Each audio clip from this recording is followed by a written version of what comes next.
project, projects where we interact with real life things. I would learn it best if I were to be put in this situation. You know what I'm saying? So if there is something that you wanted to get across to your students, make it a simulation. You know what I'm saying? Like make it the classroom lesson of the day without actually telling them, oh hey class, this is what we're gonna learn. Let them go through the motions, and then after the motions have been gone through, you know, reflect on where we went wrong, or you know, how we can make this better. You know what I'm saying? Like, okay, I'll use math.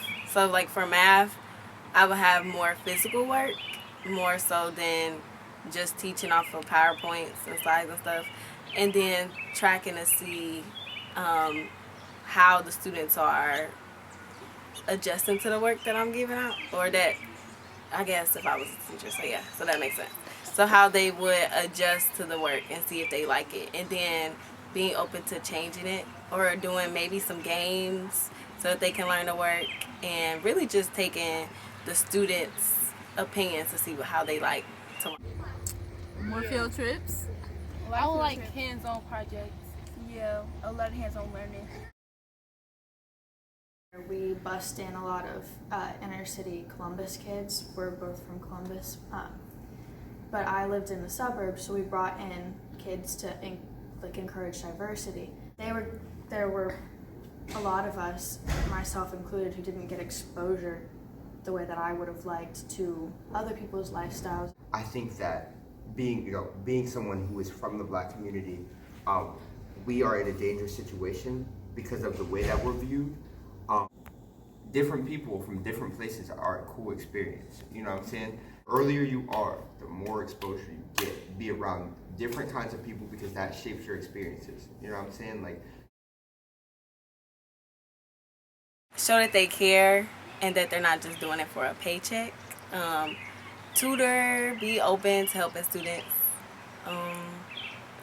Talk to their students with respect. Make sure that their students are learning, and if they're not learning, be able to adjust so their students are able to learn. it's like, as a teacher and as an educator, know the why.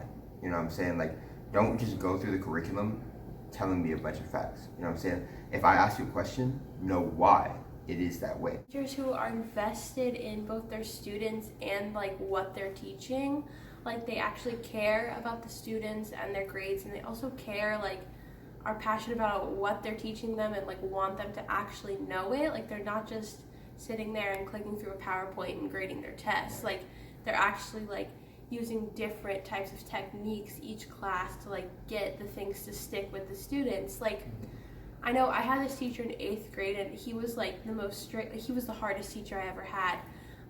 But he truly cared about like the subject and everybody. Like, so he was very strict. Like he would not let you goof off or anything. But like also he was one of the best teachers I've ever had, because like I knew that he was doing it because he cared about the material, he cared about me, and he just wanted me to have like a good learning experience where things would like stick and I would continue to know them in the future. Yes. I would like good teachers, people who want you to be successful and build a relationship with you. They're not just trying to get you out.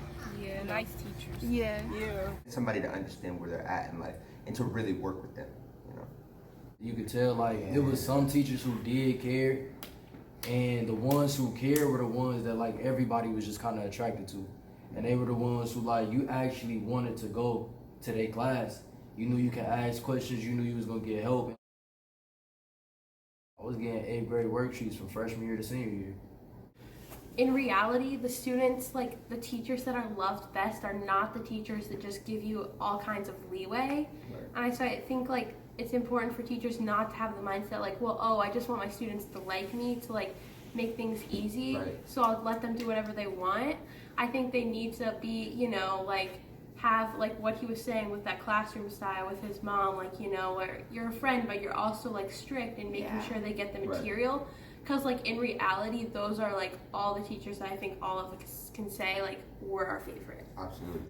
It's okay to set high expectations. You know, I prefer high expectations, especially if you're able to break down to me why. Okay, so I think that kids learn from social activities because if you're just sitting in one setting and just intaking a whole bunch of information, you tend to get bored and you tend to tune out and not listen.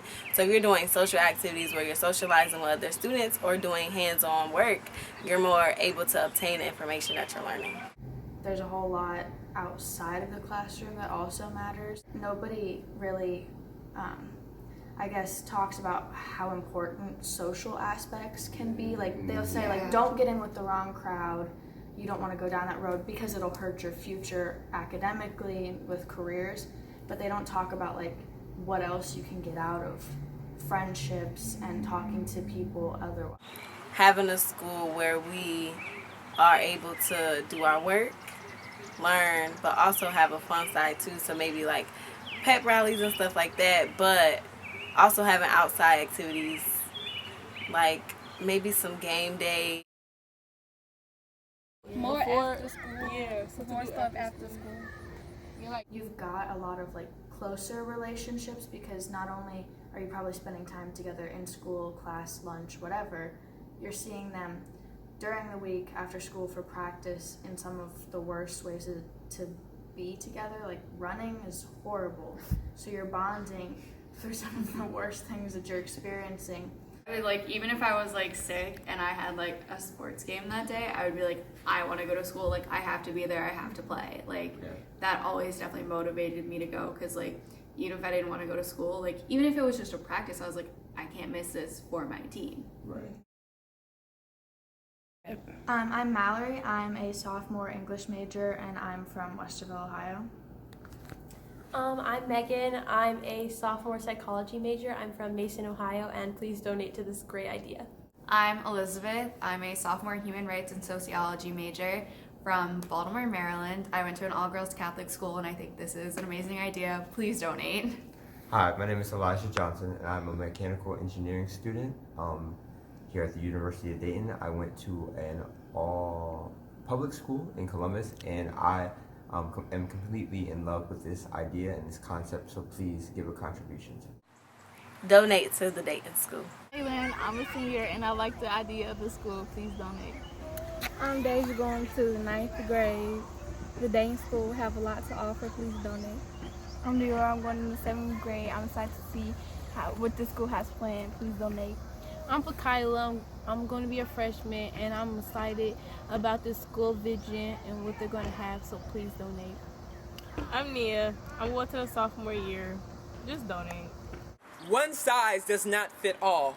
Our children have the right to an education that fits his or her learning style. I'm an advocate for project-based learning, and I feel the Dayton School is the perfect option. Please donate to the Dayton School. I'm Lorenzo. Donate to a better style of education. I'm Deshaun. Donate to the Dayton School. I'm Logan. Donate.